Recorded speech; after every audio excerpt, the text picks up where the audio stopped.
আল্লাহ ভালো করছে। এই যে আপনার পিছনের যে টিউমারটা ছিল সেটা তো আপনার মাধ্যমে অপারেশন করানোর পরে আল্লাহ ভালো করছে। আর মেয়েটা এখন হচ্ছে যে খাবার। আসসালামু আলাইকুম। ওয়ালাইকুম আসসালাম। ভালো আছেন ভাই? হ্যাঁ ভালো আছি আলহামদুলিল্লাহ। আলহামদুলিল্লাহ। মেয়ের কি অবস্থা এখন?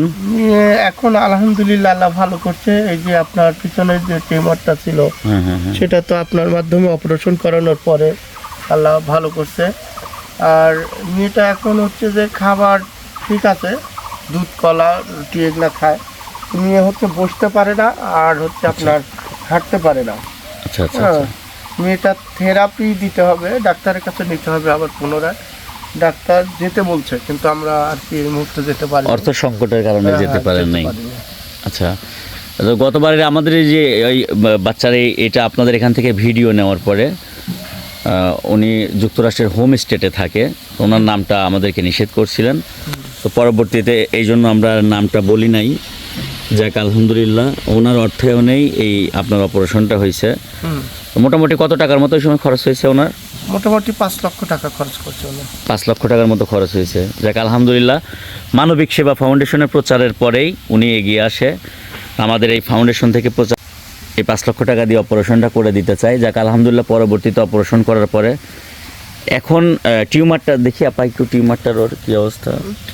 এই যে টিউমার নেই, এই যে সেলাই এখান থেকে এইখান থেকে টিউমারটা ছিল না, এখানে হাড়ি নাই। হ্যাঁ আচ্ছা এখানে আচ্ছা এখানে এই যে এই যে রড দিয়েছে যেটা, এখান থেকে লিভারে এটা ডাক্তার যেটা আচ্ছা, বলে আচ্ছা, শার্ট, এই যে এটা কৃত্রিম রোগ প্রদান করা হয়েছে। কৃত্রিম রোগ লাগানো হয়েছে এটা না? হ্যাঁ যেটা এইখানে কেটে এই দিদির ভিতর দিয়ে ঢুকেছে। আচ্ছা আচ্ছা আচ্ছা। দুইটা অপারেশন। আপা আপনি আপনার কিরকম লাগছে এই অপারেশনটা হওয়ার পর, আপনি বলেন। এই অপারেশন হওয়ার পর যে আমি যে আল্লাহর কাছে চাইছিলাম, আমি ভাবছিলাম না যে আমার মেয়ে কোনোদিন এইভাবে সুস্থ দেখতে পারবো।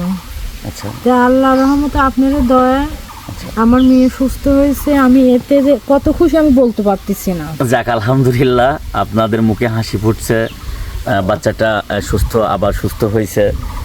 আমাদের একটু চেষ্টা দিয়ে আল্লাহ একজনকে পাঠিয়ে দিছে, যার মারফত দিয়ে হয়তো আমরা এই কাজটা করতে পারছি। আল্লাহর দরবারে লাখ লাখ শুকরিয়া আদায় করি। তো আপনারা যেমনটি শুনলেন, জহুরুল ভাই আর্থিকভাবে এখন ডাক্তার কি বলছে, ওকে থেরাপি দেওয়ার কথা বলছে। থেরাপির কথা বলছে, আরো ভালো ট্রিটমেন্ট লাগবে আর কি। ওর প্রপার ট্রিটমেন্ট দরকার। দেশবাসীর উদ্দেশ্যে যদি কিছু বলতে চান। আসলে কি বলবো, যে নিজের তো কিছু নেই।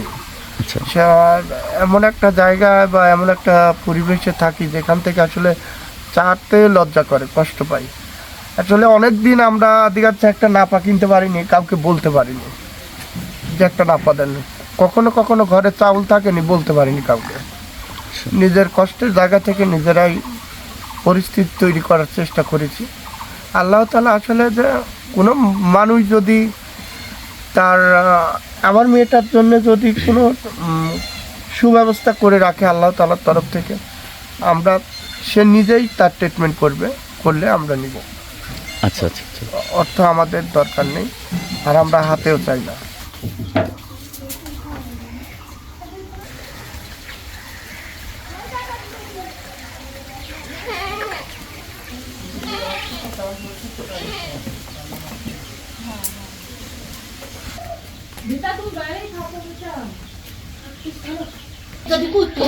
কলিজা তাই না, পটপড়াটা খেলো।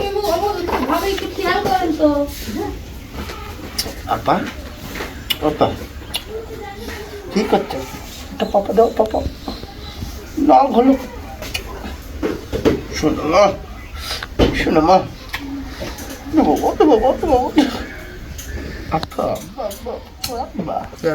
রক্ত পড়তেছিল। বাবার 10 কাঠা জমি পাইছিল ভাই, আমি এখন অপারেশন করে সে এমন পরিস্থিতি, টাকার এত চাপ, মনে হয় নিজেকে নিজে শেষ করে এই যে আজকে যেমন দেখলে এরকম মনে করেন দিনের পর দিন বিক্রি করে দিয়ে জানেন সব কই। আল্লাহ মাফ করছে ভাই। আব্বা যাও যাও যাও। তাহলে দুধ খায়, শুধু দুধ খায় না? দুধ কলা আর ভাত। আচ্ছা আচ্ছা আচ্ছা। আচ্ছা ঠিক আছে আপা, আসি। হ্যাঁ, দোয়া রাখেন ভাই, দোয়া রাখেন। ইনশাল্লাহ অবশ্যই। আর যাক, ওই আপনারা যে- খুশি হয়েছেন তো? আমরা তো খুশি ভাই, আমরা এত খুশি বলতে পারতেছি না আপনি। এই দেখেন যাক আলহামদুলিল্লাহ আপা, আপনি খুশি হয়েছেন, আমার শুনে খুব ভালো লাগছে। আপনি খুব কান্না করছিলেন, হ্যাঁ, যাক আলহামদুলিল্লাহ। আচ্ছা ঠিক